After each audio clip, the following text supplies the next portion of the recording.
The lion is considered the king of the jungle because of its impressive strength, majestic appearance, and dominant presence within its habitat. Often called the king lions, command respect among other animals.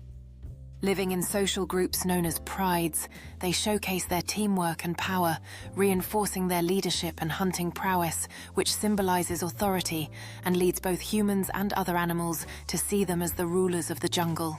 Within these prides, lionesses are the primary hunters working together to bring down prey, while the males protect the territory and their young. The bond between the lions is strong, providing both safety and support, showcasing a complex social order that underpins their survival. As the sun sets, the roar of the male can be heard echoing across the land, reminding all that he reigns supreme in this wild domain. During the sweltering days, the pride finds refuge under the shade of acacia trees, basking in the warmth of each other's presence while conserving energy for their next hunt. In contrast, as dusk approaches, the lioness becomes a picture of focus and grace, expertly navigating through the golden grasses, ready to demonstrate her hunting skills as she prepares to join the chase.